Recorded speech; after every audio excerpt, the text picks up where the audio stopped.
श्री कृष्णा श्री कृष्णा श्री कृष्णा श्री कृष्णा।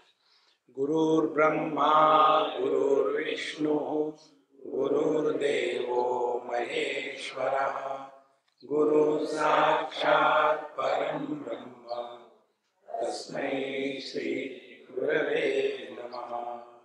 तस्मै श्री गुरवे नमः।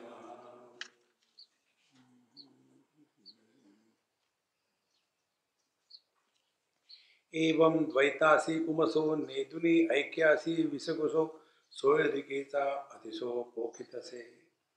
इस प्रकार से द्वैत में रहते हुए भी अद्वैत की नींव से जो हटा नहीं, और यह जो द्वैत का गुरु शिष्य का नाटक है जिसका वो पालन कर रहा है, ऐसे गुरु महाराज को हमारे नमस्कार। यहाँ तक हमने देखा था। अब कहते हैं निवृत्ति दया नावो निवृत्ति दया बरव दया निवृत्ति जी रानी वो निवृत्ति जी। यहाँ जो निवृत्ति शब्द का अर्थ बताया बहुत ही सुंदर है। निवृत्ति का तात्पर्य ये नहीं कि ये प्रवृत्ति का विरोधी है।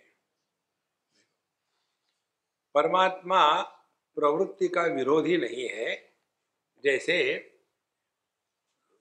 समुद्र लहरों का विरोधी नहीं है। लहरों समुद्र में जब प्रवृत्ति आ गई तो लहर हो गई। तो चाहे लहरें रहे या न रहे, चाहे यह जगत व्यक्त हो या अव्यक्त रहे, ये जगत के व्यक्त अव्यक्त स्थिति को जो समान भाव से स्वीकार करता है उसको कहते निवृत्ति। हम लोगों को नॉर्मली निवृत्ति का अर्थ क्या समझता है? जैसे वैराग्य का अर्थ। वैराग्य का अर्थ ऐसे नहीं कि राग नहीं हो, राग द्वेष दोनों के परे जाना है। इस जगत में कोई भी वस्तु एक नहीं होती। Everything is in pairs. राग द्वेष सुख दुख लाभ हानि एटसेट्रा।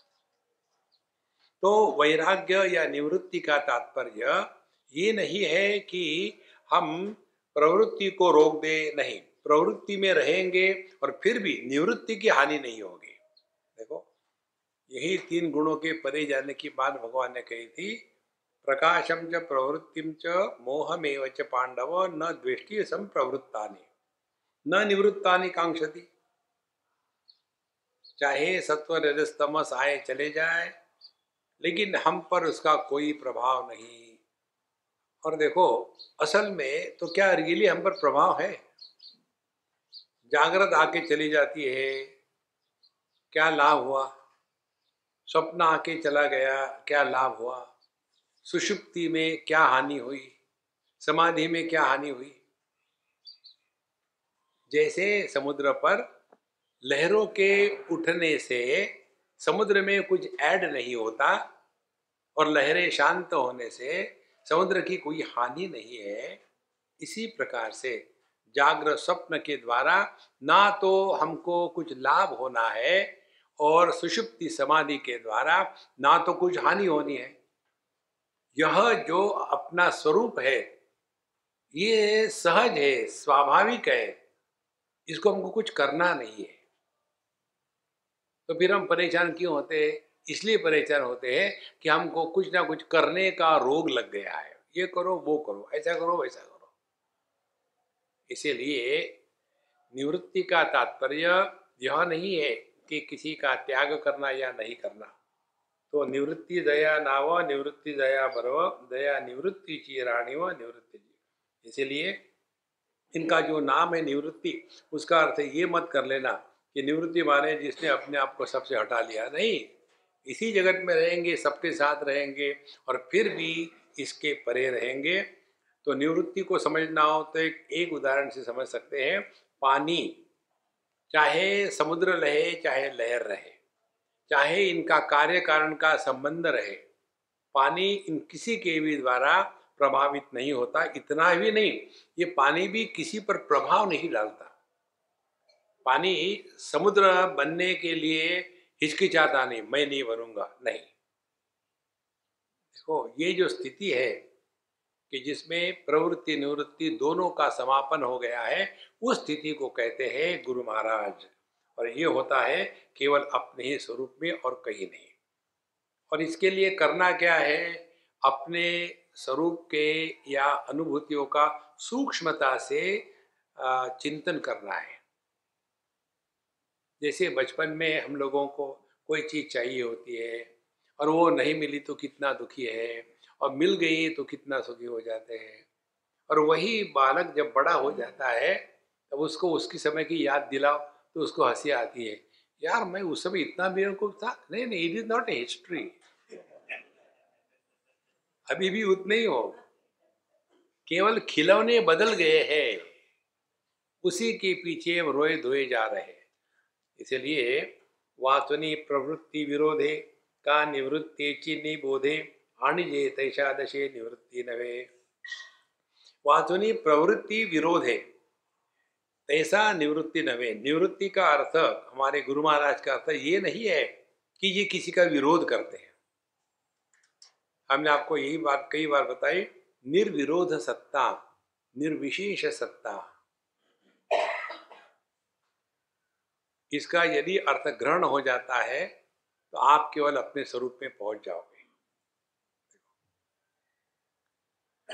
शास्त्रों के किसी भी शब्द का अर्थ जब मैं के रूप में ग्रहण होता है तब जाकर के हम अंतर्मुखी होकर के शास्त्र का अध्ययन कर रहे हैं।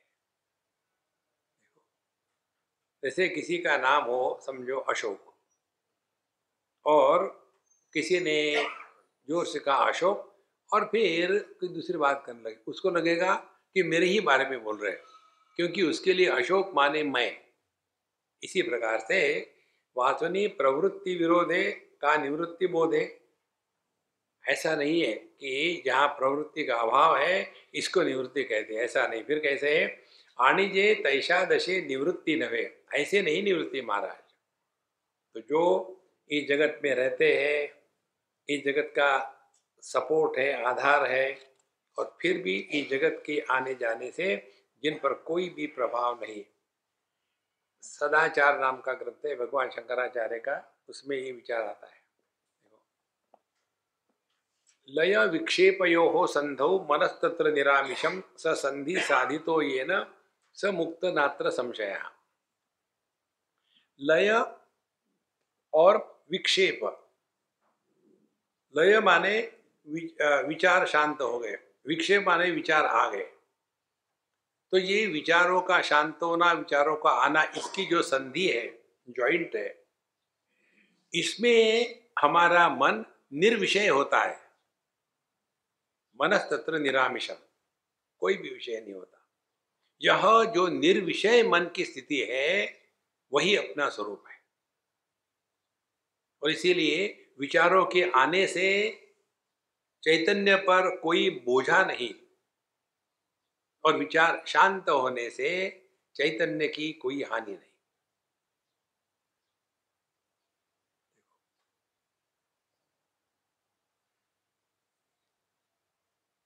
और यही अपना स्वरूप है। आज तक कितने जागृत आके चले गए, क्या मिला? कितने सपने आपके टूट गए, क्या हानि हुई? कुछ नहीं। हम ज्यों के त्यों हैं। केवल अपना ज्यों के त्यों होना, इस तरफ हमारा केवल ध्यान जाना आवश्यक है, और कुछ नहीं। लेकिन जैसा हम रूप रंग में फंसे रहते हैं तो अपने आंखों के तरफ से हम उदासीन हो जाते हैं। जब हम इंद्रियों में फंसे रहते हैं तो मन के तरफ ध्यान नहीं जाता। जब मन के इमोशंस में फंस जाते हैं तो विवेक खत्म हो जाता है। विवेक का जब अभिमान जड़ता है तब व्यक्ति चेतना को भूल जाता है, और जब जड़ चेतन के चक्कर में फंसे तो चैतन्य को भूल जाता है। इस प्रकार से हमको एक एक चीज से जो भूलने की आदत है उसको अपने आप को बचाना है। तो कैसे करना? विषयों के द्वारा प्रभावित नहीं होना, यह पहली साधना। फिर इंद्रियों के गुलाम नहीं रहना, यह दूसरी साधना। फिर इमोशनल होकर के जीवन नहीं जीना, ये तीसरी साधना। फिर एरोगेंट होकर के लॉजिक और इसी के चक्कर में तू मैं रहना, इससे ऊपर उठ जाना, यह चौथी साधना। और फिर यहाँ तक आने के बाद फिर आप पहुंच गए चेतना में। चेतना में पहुंचने के बाद जड़ चेतन भेद से ऊपर उठ जाना। कई बार लोग ज्यादा ही उत्साहित होकर के कहते हैं कि भगवान मंदिर में नहीं होता, जो गरीब है उसके पेट में, भूख में, रूप में, दोनों जगह भगवान ही है। मंदिर में भी वही है, पत्थर जड़ में भी वही है, चेतन में भी वही है। लेकिन हमारी दृष्टि कैसी हो जाती है कि केवल जहां लाइफ है वही भगवान है, ईट पत्थरों में कहाँ है। एक जवान लड़का अपनी माँ को लाता था सत्संग में, वहां मंदिर भी था। एक दिन उसने मुझे पूछा, स्वामी जी आप लोग बताते हो भगवान सब जगह है। हाँ, तो क्या भगवान घर में नहीं है? हाँ घर में है। तो मम्मी को आप समझाओ, इसको यहाँ रोज मुझे लाना पड़ता है, ले जाना पड़ता है। घर में भगवान है तो यहाँ आने की क्या जरूरत है? तो अपने कहा देखो तुम फिर भी क्यों लाते हो, मत ला। बोले नहीं, I have to bring her. क्यों? तो चुप हो गया। हमने कहा इसलिए कि तुम माँ से प्यार करते हो। बोले हाँ। इसी प्रकार से अब तुम्हारी ये जो लॉजिक की बुद्धि है उससे समझे, भगवान सब जगह है, क्या घर में नहीं है? हाँ है। तो यहाँ आने की क्या जरूरत है? क्योंकि मंदिर में भगवान नहीं है। जब भगवान सब जगह है तो क्या मंदिर में नहीं है? तो कहाँ भगवान से बाहर जा रही हो? लेकिन हम अपने दृष्टि से विचार करते हैं। जो साधक विग्रह की पूजा करने में आनंद का अनुभव करते हैं, उनको भगवान की प्राप्ति वहीं हो जाती है। वो चंदन घिसेंगे और फिर फूल चढ़ाएंगे, फिर आरती करेंगे, फिर भोग लगाएंगे। इसके द्वारा उनका मन प्रभु चरणों में लगा रहता है। तो यही तो प्रभु का दर्शन है। लेकिन जो ये जड़ चेतन के भेज में फंसे हैं, उनको यही लगता है कि केवल चेतना जहां है वही भगवान है। तो ये जड़ क्या है? ताऊ है तुम्हारा। देखो महाराज, इसीलिए ये पुरुष प्रकृति का जो खेल है, इसको समझने के लिए हमको इसके परे जाना पड़ेगा। तो अपना देवनी राती दिवसा आणी उन्नति आणी का वारी निवृत्ति नवे तैसा। रात क्या करती है?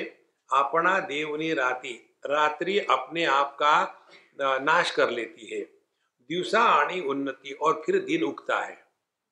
माने एक के नाश में दूसरे का जन्म होता है। आणिया आणिका वारी निवृत्ति तैसा नवे। लेकिन हमारे निवृत्ति महाराज वैसे नहीं है कि राग का द्वेष करके निकाल दिया और निवृत्त हो गए। नहीं, जो राग द्वेष दोनों का आधार है, जो लाभ हानि दोनों का आधार है, जो सुख दुख दोनों का आधार है। इसीलिए निवृत्ति शब्द को समझना है कि जो नित्य रूप से अपने स्वरूप में रहते हुए सभी द्वंद्व का और द्वैत का आधार है, उसका नाम है निवृत्ति। अब इसका अर्थ क्या निकला? हम अपने स्वरूप में पहुंच गए ना।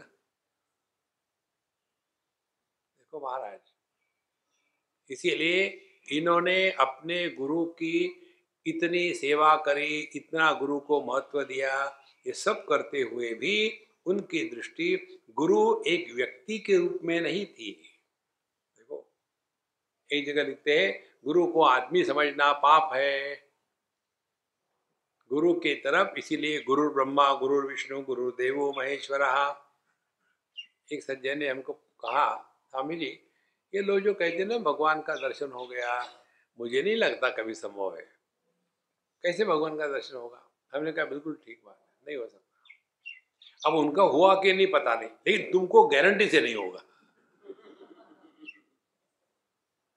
जब तक के आप ये स्वीकार नहीं करोगे कि किसी को भगवान के दर्शन हो गए हैं, तब तक के तुम इस मार्ग पर चलोगे ही नहीं।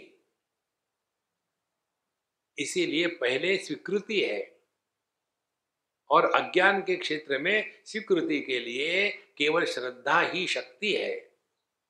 जिसमें श्रद्धा नहीं है वो व्यक्ति आगे बढ़ ही नहीं सकता। हर क्षण यही श्रद्धा हमारी अंदर की शक्ति होती है। तो अपना देवनी राती दिवसा आणी उन्नति आणी का वारी, इस प्रकार से एक दूसरे को हटा करके, वारणा माने हटाना, तो एक को रात आई तो रात को हटाया दिन आया, दिन को हटाया रात आई, माने ये एक दूसरे के साथ साथ नहीं रह सकते, ऐसा निवृत्ति नहीं है। माने जो सभी द्वंद्वों का आधार है, लेकिन द्वंद्व के प्रति राग द्वेष नहीं है, ऐसे हमारे गुरु महाराज हैं। वो पसरयाचे बळ घेऊनी मिरवे कीळ, तैसे रत्न नवे निखळ चक्रवर्ती हा। कितना बढ़िया है। ये जो हीरा होता है, हीरे पर जब प्रकाश पड़े तब जाकर के हीरा तेजपुंज हो जाता है। केवल अंधकार में हीरा रखा हो और उसको बिल्कुल प्रकाश नहीं पड़े तो उससे तेज नहीं निकलता। वैसा हीरा हमारे निवृत्ति महाराज नहीं है कि जो दूसरे के प्रकाश से अपने आप को प्रकाशित कर रहे हैं। देखो, अब इसको अपने में लगाओ। मुझे दिखता है कि नहीं दिखता है, ये कौन निर्णय ले सकता है? ये बात मुझे समझ में आई। एक बार मैं साउथ अफ्रीका में था, पीटरमैरिट्सबर्ग में। वहाँ काफ़ी हिंदू कम्युनिटी है, तो वहाँ जाकर के सत्संग में बैठे हम, और सामने ही चेयर पर एक अम्मा बैठी थी, होगी मिडिल एज की, बड़ी सुंदर आंखें थी उसकी, एकदम एक आकर्षित हो जाए। तो सत्संग होने के बाद प्रसाद, मैंने आ जाओ एक एक, अरे अम्मा तुम आ जाओ, तो सिर्फ देख रही है, आ नहीं रही है। तब तक दूसरे लोग आ गए और वो फिर उठी, फिर मैंने उसको दिया प्रसाद। तो उसकी माँ आई मेरे पास, कहती है स्वामी जी मेरी लड़की जो है इसको दृष्टि नहीं है। वाकई खुली है।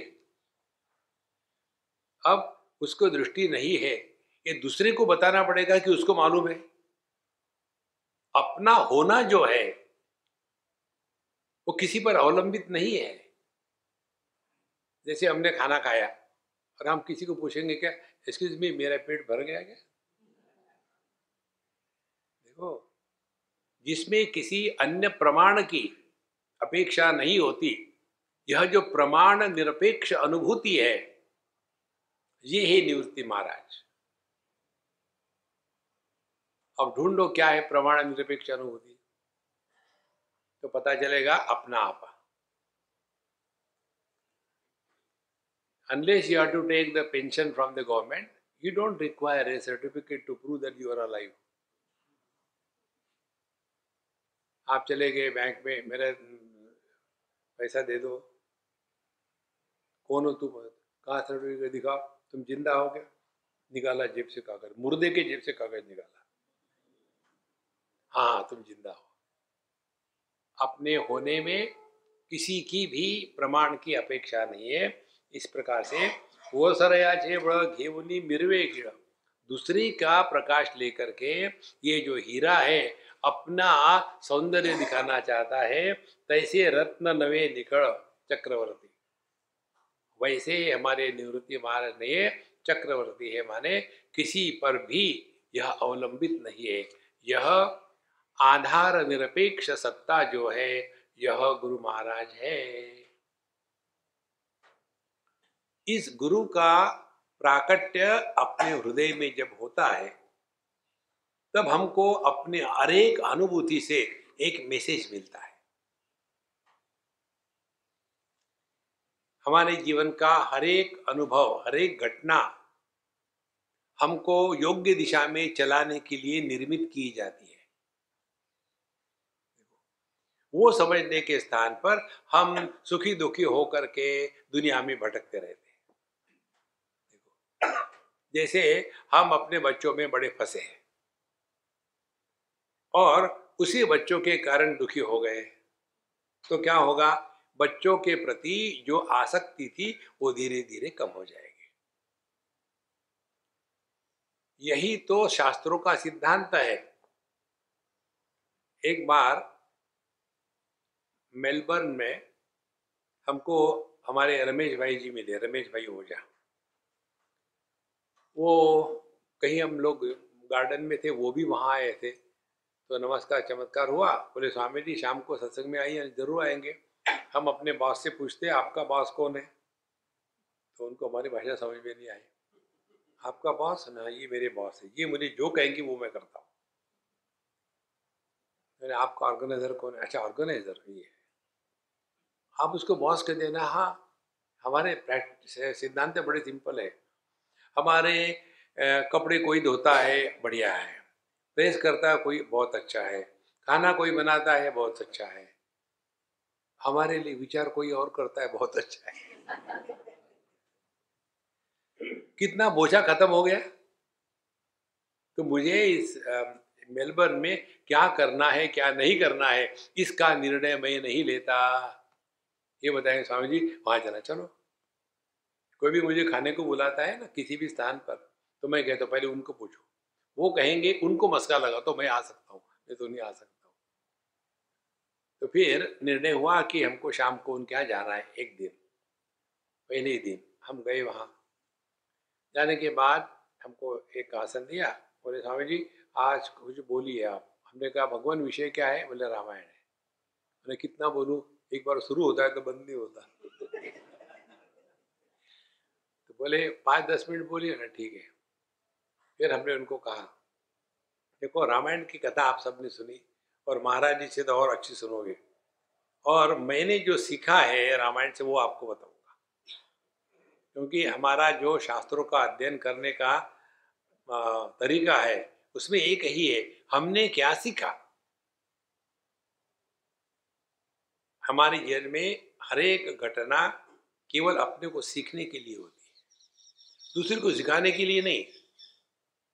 जो दूसरे को सिखाते हैं उनको इंडाइजेशन हो गया शास्त्रों का। देखो, आपने खाना खा लिया और पच गया तो बाहर नहीं आएगा। इसी प्रकार से वेदांत का श्रवण किया, अध्ययन किया, और अब दूसरों को बताना है। चलो एक स्टडी ग्रुप बनाते हैं और देखो गीता में क्या है, उपनिषद में क्या कहा है। सबके सब उल्टी वाले हैं। उल्टी माने जो सीधी नहीं है। सीधा यदि अंदर गया तो उल्टा बाहर नहीं आता। Digested knowledge leads to silence. तो हमने कहा कि हम सीखते हैं, तो हमने क्या सीखा रामायण से? हमने रामायण से एक ही बात सीखी। दशरथ जी के मृत्यु का कारण क्या था? राम। तो जब साक्षात नारायण के अवतार राम जब पुत्र हो तो बाप को मरना पड़ता है। आपके पुत्र कबूतर है, तो क्या एक्सपेक्ट करते हो उनसे? देखो, राम के कारण ही तो दशरथ जी का मृत्यु हुआ ना, और कोई कारण नहीं। और हम कितने फंसे हैं इन बच्चों को लेकर के, पूरा जिंदगी उसी में जाता है। अपने आप को बचाओ। अध्यात्म में जाना है तो इस चक्कर से बचाओ।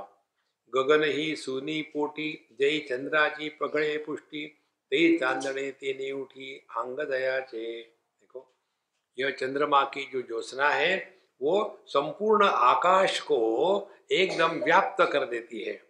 गगन ही सूनी पोटी, सब के सब ये आकाश को चंद्रमा का प्रकाश अपने अंदर ले लेता है। तो इसके द्वारा क्या चंद्रमा ढक गया है?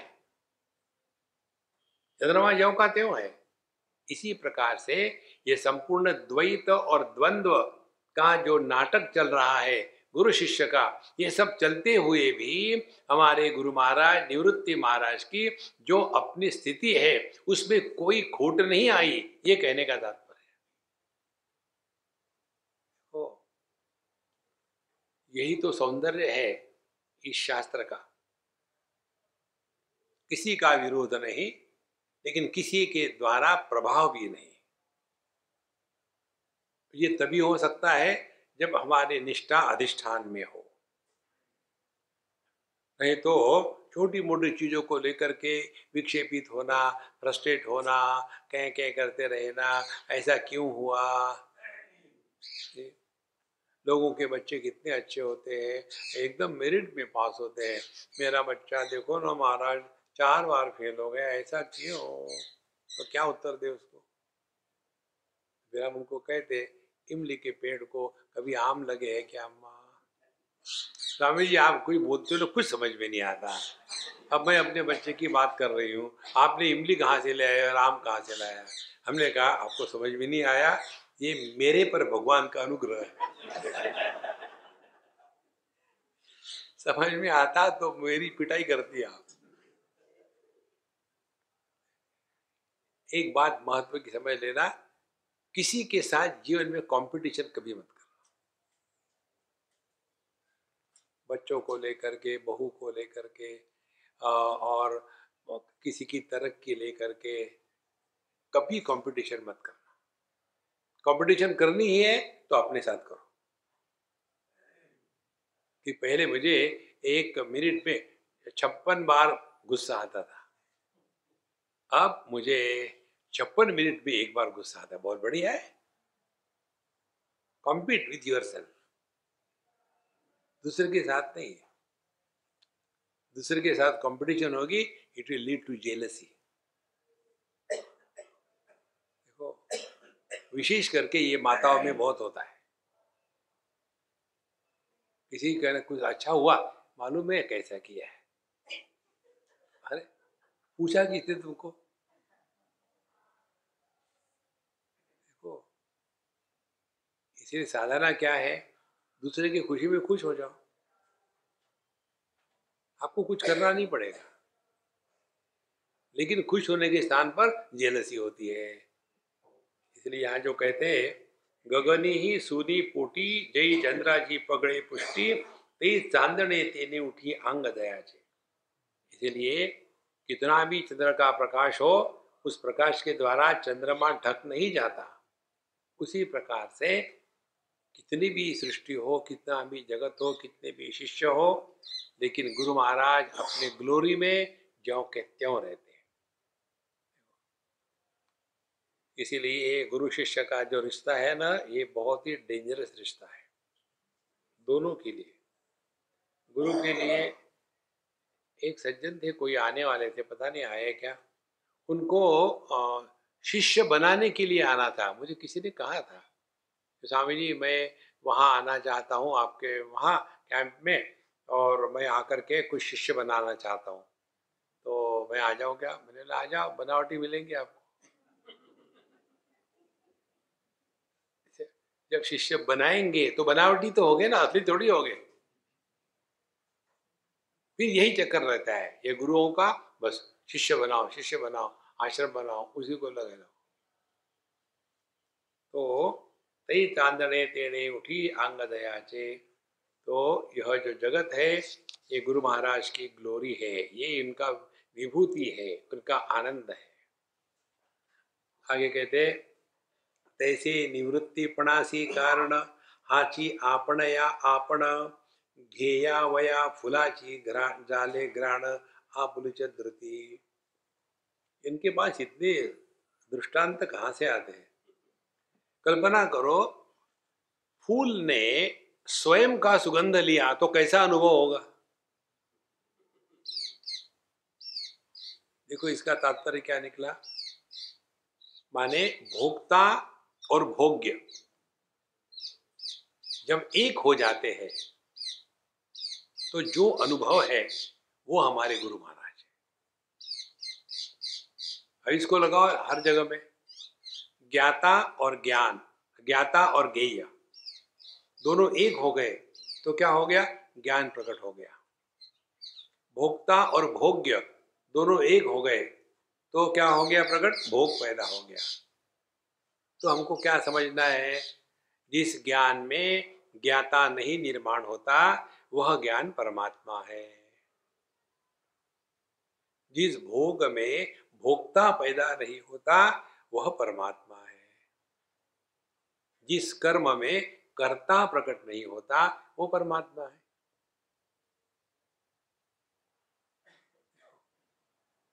ज्ञान में यदि ज्ञाता प्रकट हो गया तो समझ लेना वहां मैं प्रकट हो गया, जीव कर्तृत्वाभिमानी एरोगेंट ज्ञानी तैयार हो जाएगा।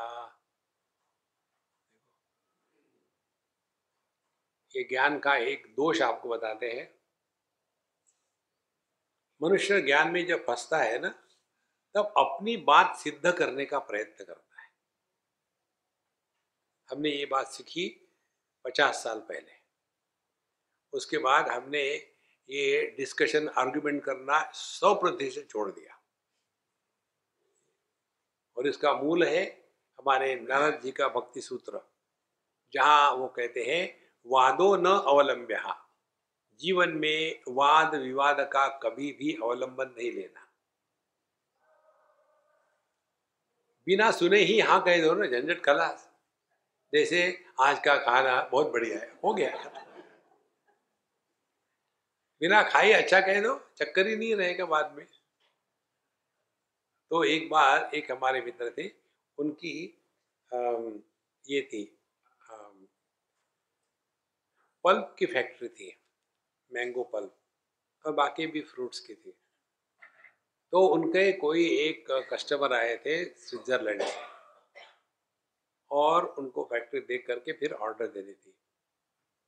तो डिनर पर हमको बुलाया और कहा कि देखो ये हमारे स्वामी जी हैं, और ये गीता के बारे में जानते हैं। आप कह रहे थे ना आपको जानना चाहते हैं, कुछ गीता नाम सुना है आपने, तो ये बताएंगे। उस समय मैं ताजा ताजा था, अब बासा हो गया। और जहां मौका मिला फायरिंग शुरू, देखो, और शुरू कर दिया मैंने। और जब शुरू हो गया तो बीच में ये काटते थे। देखो बाइबल में भी यही कहा है। फिर 2-4 शब्द मैंने बोले, उधर की बात कही, फिर वो कहेंगे देखो बाइबल में भी यही कहा है। तो एक बार हो गया, 2 बार हो गया, और फिर मेरा खून ऊपर उबलने लग गया। कारण क्या था कि मानो वो भगवत गीता की बाइबल के साथ तुलना कर रहे थे, और बड़ा गुस्सा आ गया। और जो मैंने झाड़ा, अब वो बड़े थे मेरे से, काफी बड़े थे, मैं तो छोटा था उस समय, खूब झाड़ा और सिद्ध कर दिया कि कैसा आपने जो कहा सब बकवास है, भगवत गीता में ये कभी नहीं कहा। ये सब होने के बाद हम लोग निकल गए। जब जा रहे थे तो हमारे मन में विक्षेप और गर्मी सब थी। तो फिर चिंतन करने लग गए, हमने क्या सिद्ध किया, क्यों हमने अपने आप को परेशान किया, और क्या निकला इसमें से। कुछ दिन के बाद बस यही हो गया, अब किसी से कोई भी विषय पर आर्गुमेंट नहीं करना, और इसीलिए प्रश्नोत्तर ही नहीं। देखो, नहीं तो इसने ऐसा क्यों, अरे करने दो ना, आपको क्या फर्क पड़ता है। सिंपल गणित है अध्यात्म माने, जिसके द्वारा आप अपने से दूर भटकते हो वो संसार है, जिसके द्वारा आप अपने वापस लौट आते हो वो अध्यात्म है। तो कोई भी प्रश्न पूछो आप, एनी क्वेश्चन यू आस्क,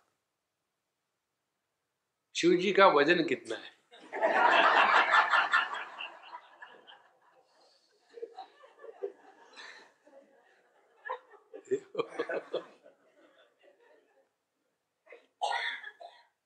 तुम्हारा कोई जिम है क्या।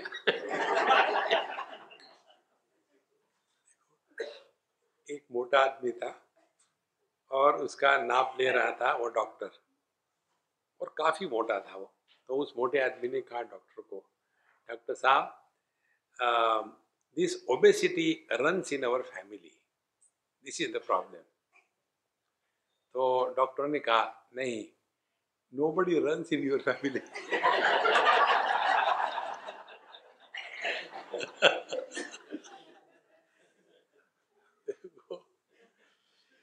इसलिए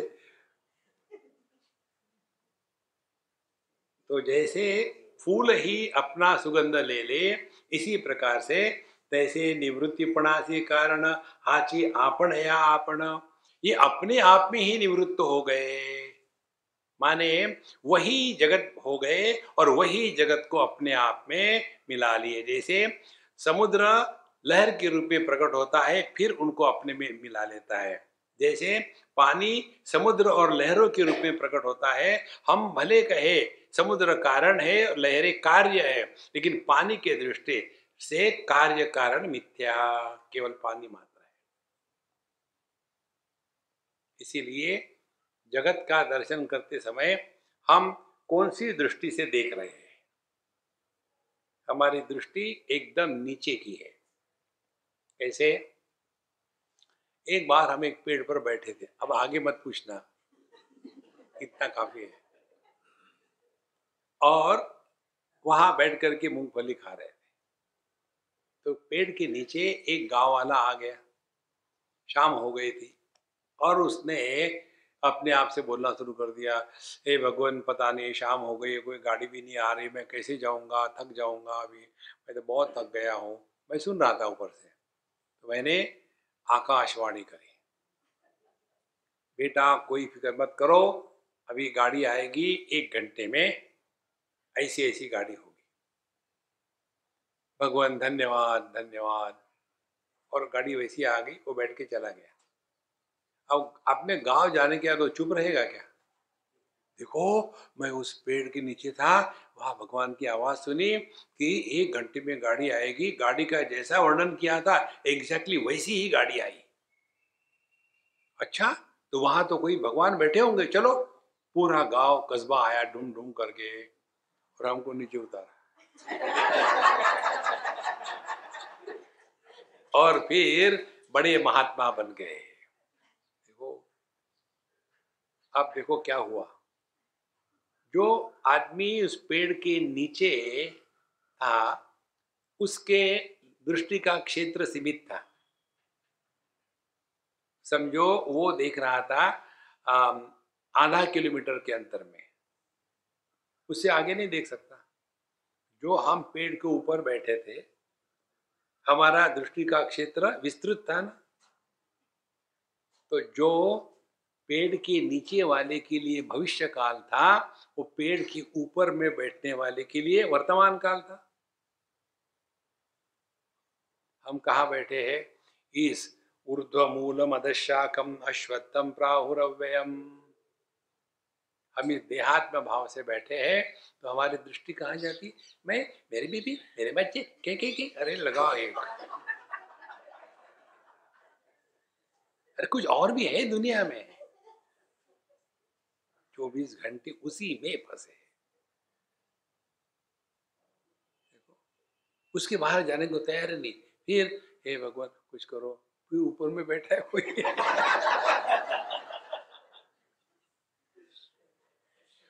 वो कहता है, देखो ऐसे करो, नर्मदा जी की प्रदक्षिणा करो, फिर तुमको सब मिल जाएगा। और वो प्रदक्षिणा कर इतना थक जाता है, कहता पहले ठीक था। देखो महाराज, हम कहाँ फंसे हैं, उस दृष्टि से अपने आप को बचाना है। भक्त के भाषा में कहते हैं, दुनिया के तरफ वैसा ही देखो जैसा भगवान अपनी दुनिया की तरफ देख रहा है। भगवान कैसे देखते अपने दुनिया की तरफ? जैसी माँ अपने बच्चे की तरफ देखती है। माँ का बच्चों के देखने का क्या तरीका होता है? उसकी बेवकूफी उसका ज्ञान होता है, उसकी मूर्खता उसका विज्ञान होता है। देखो, उसका अनकंट्रोल्ड बिहेवियर, वो बड़ा शैतान है। देखो, और वही काम दूसरे का बच्चा कर रहा हो तो these days the children are not controlled.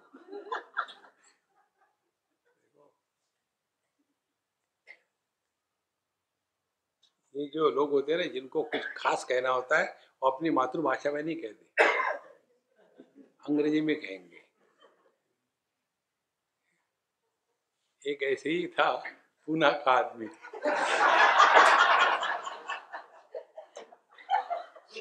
और उसके पीछे एक कुत्ता लग गया।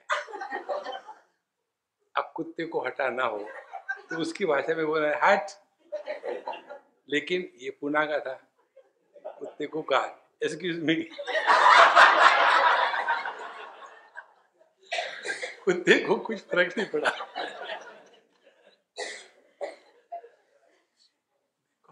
महाराज। ऐसे निवृत्तिपणा से कारण हाची आपणया आपण। जिस आनंद में कोई कारण नहीं होता, वह अनिर्मित आनंद अपना स्वरूप है। वो हम माँ के चरणों में है, आनंदमयी माँ।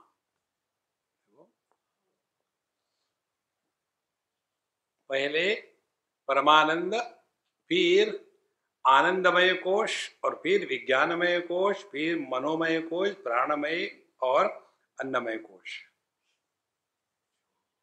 तो एक एक कोश से ऊपर उठना है। ऊपर जाके बैठो माने माँ के चरणों में जाके बैठो, यही है निवृत्ति। इसलिए घेवावया पुलची ग्रहण झाले ग्रहण आपली धृती, जिठी मुखाचिया बरवे जरी पाठी करून फावे, तई आरसे ढोंडावे लागती काय।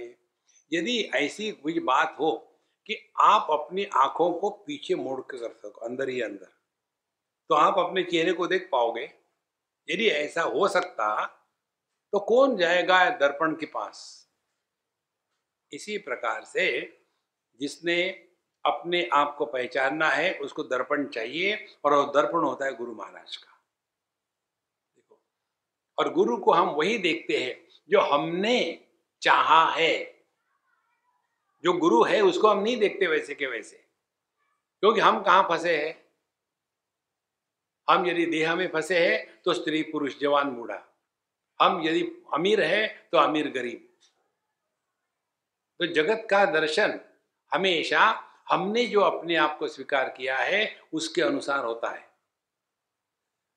तो यहाँ कहते हैं कि यदि कोई व्यक्ति अपने ही चेहरे को देख सके बिना दर्पण के, तो उसके लिए दृष्टि उल्टी होनी चाहिए, लेकिन ऐसा नहीं होता। इसी प्रकार से कोई समझे कि मैं अपने आप को परमात्मा को ढूंढ लेंगे, सवाल नहीं। तद विज्ञानार्थम गुरुमेवाभिगच्छेत् समित पाणी श्रोत्रियम ब्रह्मष्ट। ये महत्व की बात है। कई लोगों का यही होता, क्या गुरु की जरूरत है? कोई जरूरत, गुरु को किसी की जरूरत नहीं है, ये तो अपनी जरूरत है। इसीलिए हम चले जाते हैं। आगे कहते हैं कि राती हन के लिया दिवस न पात लिया, काज सूर्य पड़ सूर्या भावे लागे। क्या ये जरूरत है क्या कि रात को पहले दिन ने मार दिया और उसके बाद सूर्य आया? चाहे रात रहे या दिन रहे, सूर्य अपने में मस्त है। देखो, दिन और रात के कारण सूर्य का जन्म नहीं होता, सूर्य के कारण ये सब चल रहा है। इसी प्रकार से इस तत्व के कारण ही यह संपूर्ण जगत का, ये द्वैत का जो संसार है ये चल रहा है। और इस तत्व में निष्ठा प्राप्त करने के लिए हमको तद विज्ञानार्थम गुरुमेवाभिगच्छेत्, हमको गुरु महाराज के चरण में जाना है। और यहाँ फिर से बताते हैं, गुरु माने कौन? गुरु माने किसी व्यक्ति को पकड़ के मत रखना। गुरु अपने हृदय में निरंतर होते हैं, हम उनको पहचानते नहीं। देखो, खाना आपका प्लेट में है और भूख आपके पेट में है, तो जब तक खाना प्लेट में रहेगा तब तक के भूख शांत नहीं होगी। इसी प्रकार से समस्या हमारे मन में है और गुरु महाराज को हमने बाहर बैठा दिया तो समस्या का हल नहीं होगा। जब गुरु महाराज हमारे हृदय में प्रकट हो जाते हैं तो गुरु के प्रकटीकरण की प्रक्रिया को ही कहते हैं गुरु के प्रति समर्पण। कल शाम को मैं बैठा था तो एक मुझे फोन आया। फोन ऐसा था कि एक कोई डॉक्टरनी है, अब उसकी लड़की शायद अमेरिका में है। उस डॉक्टरनी को हम जानते हैं जब वो छोटी थी तब से, अब तो वो सास हो गई या माँ हो गई, जो भी हो गई। तो उसका कल फोन आया था, आश्चर्य लगा। ने तुमने कैसा फोन किया? बोले Swami ji, I want to share something. ये इंडिकेशन दिया क्या मुझे?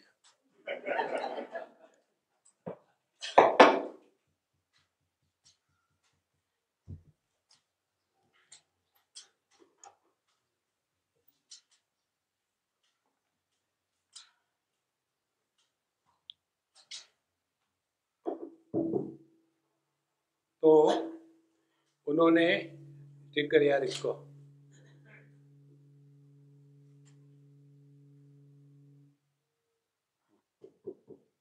अब ठीक है, ठीक नहीं है, सबको नहीं सुन रहे, और थोड़ा बड़ा। हाँ बस। तो उन्होंने मुझे फोन पर बताया, स्वामी जी आपने जो मुझे मैजिक मंत्र दिया था उस समय, ये भी बात होगी बहुत पुरानी, तो उस मंत्र ने मेरा मैंने इतना भयानक प्रॉब्लम था सॉल्व कर दिया। बहुत अच्छी बात है, जब करते रहो।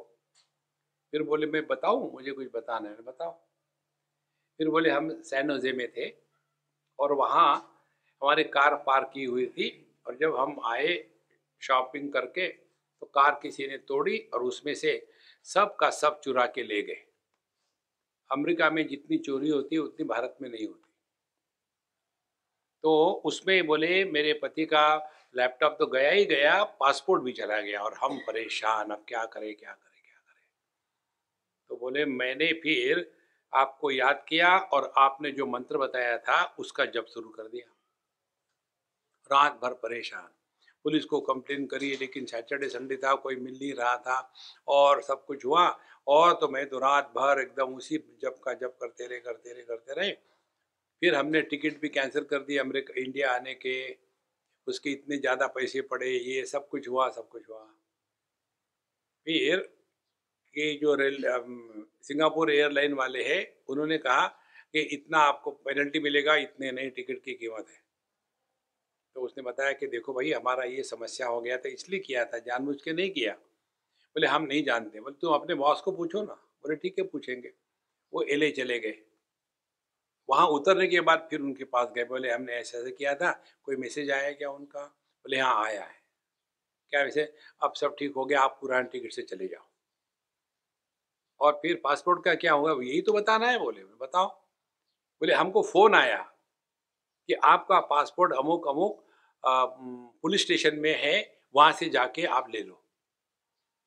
बोले ये असंभव है। देखो, व्यक्ति की श्रद्धा जो है इतनी तगड़ी होती है, इट कैन मूव माउंटेन्स, लेकिन हमको डाउट होता है। यही बात है अध्यात्म की। यो ये श्रद्धा स एव सहा। तो मणोनी बोध्य बोधोनी खेपी प्रमाणे साधुनी ऐसा नवे भरोसे नी गोसा बिहा। इसीलिए यह जो हमारे गुरु महाराज है, ये ऐसे नहीं है कि जो गुरु बने ताकि हम शिष्य बने, नहीं, एक ही तत्व ये दोनों के रूप में प्रकट हो गया है। और इसीलिए गुरु को बोध्य रूप में माने, अपने से अन्य के रूप में जब तक हम ग्रहण करेंगे तब तक हम उसको दूर ढकलेंगे। गुरु महाराज नित्य निरंतर हमारे हृदय में ही होते हैं, और उनके निवास स्थान का एड्रेस है गुरु के प्रति श्रद्धा। देखो महाराज, और ये श्रद्धा आपको मार्केट में नहीं मिलेगी, यू कैन नॉट डाउनलोड। देखो, आपके हृदय में प्रकट होनी चाहिए। ऐसे करणिया वीण स्वयं भजे निवृत्तिपण दया चे श्री चरण वंदिले। ऐसे इस प्रकार से मैंने अपने गुरु महाराज को अपने हृदय में पहचान करके उनके प्रति समर्पित हो गया, और उसमें मैं गायब हो गया। देखो, असली समर्पण यही होता है जिसमें हम नहीं रहते हैं, केवल परमात्मा मात्र। और यदि परमात्मा के प्रति समर्पण हो गया तो व्यक्ति के जीवन में चिंता कभी आ ही नहीं सकती। चिंता का एक ही कारण है कि हमको डाउट है भगवान का, कि वो हमारा भला करेगा या नहीं करेगा। तैसे श्री चरण वंदिले। ऐसे इस प्रकार से मैंने हमारे गुरु महाराज के चरणों की वंदना करी। देखो महाराज, इसीलिए नित्य निरंतर इतना ही ध्यान रहे कि हम अपने पास रहे, बाहर ना भटके। और बाहर भटकते हैं हम शब्दों के माध्यम से, और जो शब्द हमको दूर ले जाते हैं उस शब्द को कहते हैं वैखरी वाणी। तो पहले वैखरी वाणी को कंट्रोल में लाना है, अनावश्यक बोलने की आवश्यकता नहीं। उसके पश्चात वैखरी वाणी से बचे, फिर आगे मध्यमा वाणी में। मध्यमा वाणी में हम अपने आप से बोलते रहते दिन भर, गुजर गुजर गुजर गुजर चल रहा है। ये दो चीजों को सूक्ष्मता से, सजगता से इसके तरफ पूरा ध्यान रखना। अच्छा, इसका अर्थ ये नहीं है कि जगत में बोलना बंद कर देना, मुंह फुलाए बैठे, क्या हो गया पता नहीं, रियलाइज हो ही रही लगता है। नहीं, जगत के साथ ऐसे सहज रहे कि बोलते हुए भी नहीं बोल रहे हैं।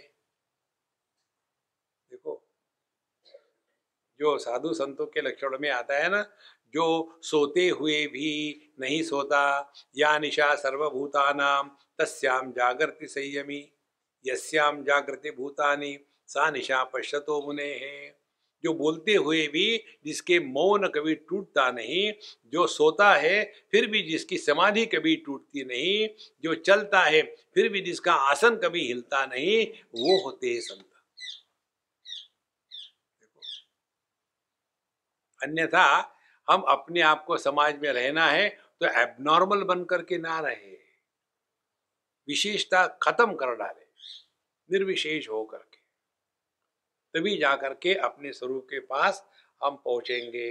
इस प्रकार से तैसे करिया विना स्वयं भजे निवृत्तिपणम तया श्री चरण बंदिले। ऐसे इस प्रकार से हमको ना जगत से लेना है ना जगत को कुछ देना है।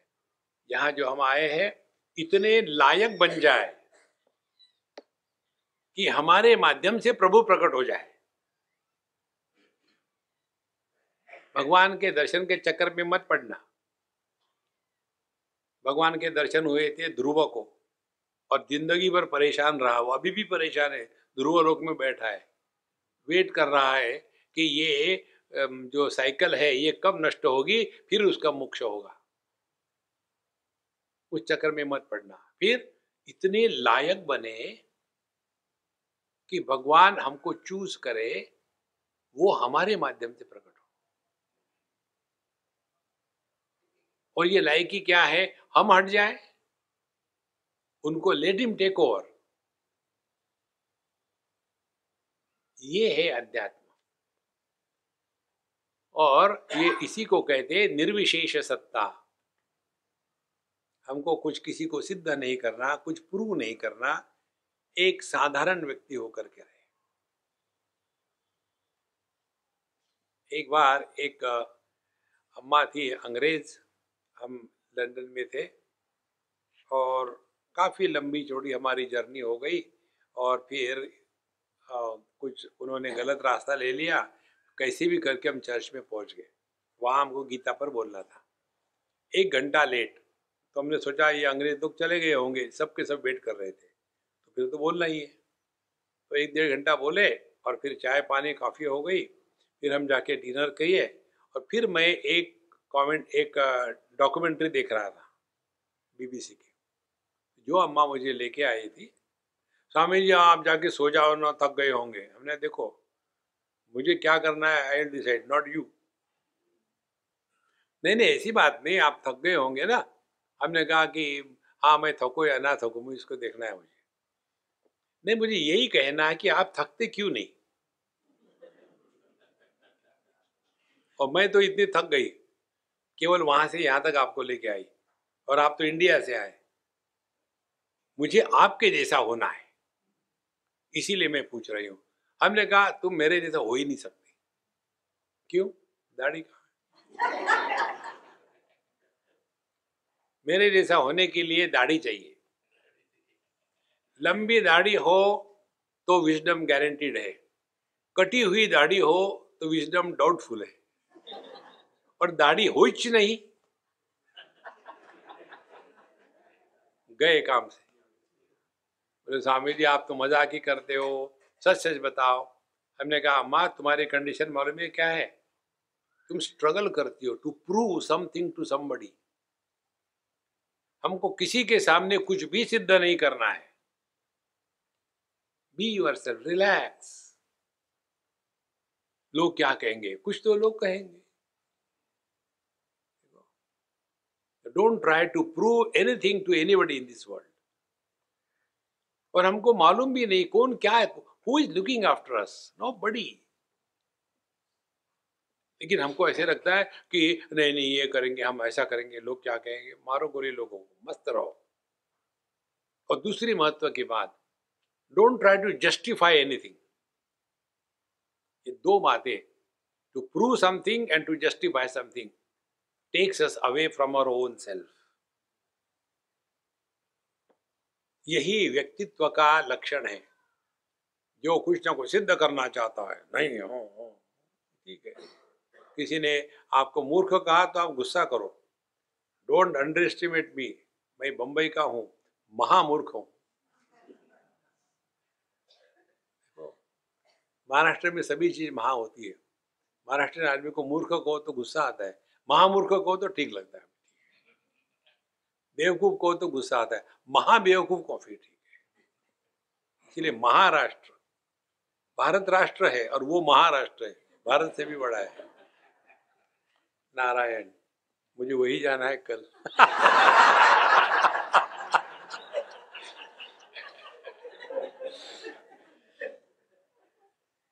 ये सब मराठी इकट्ठे होकर के परेशान करेंगे।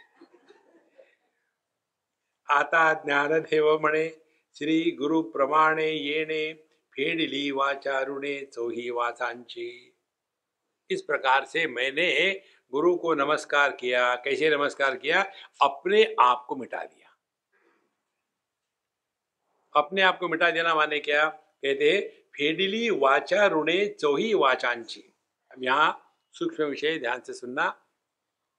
हमने आपको बताया ना, हम अपने से दूर भागते हैं शब्दों के माध्यम से, वैखरी वाणी से जगत में भटकते हैं, मध्यमा वाणी से अपने में भटकते हैं, पश्चंती वाणी से हम डॉर्मेंट रहते हैं लेकिन समाप्त नहीं होते, और परावाणी में चले जाओ तो सब कुछ खल्लास।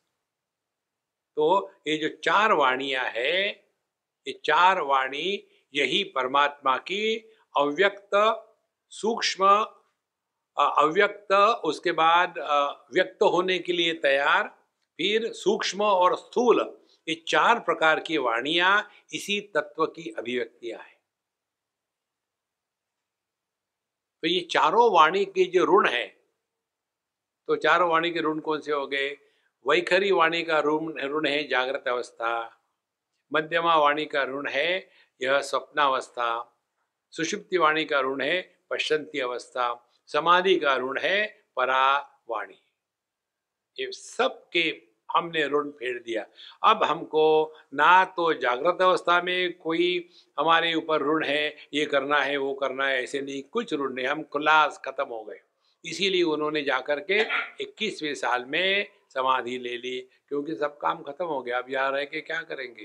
कितने बजे की ट्रेन है आपकी?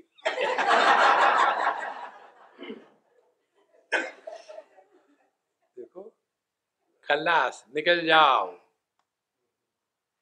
नहीं, यहाँ बहुत अच्छा लग रहा है, यहाँ खाना भी वो अच्छा मिलता है और कोई परेशानी नहीं, आपका टाइम हो गया, निकल जाओ।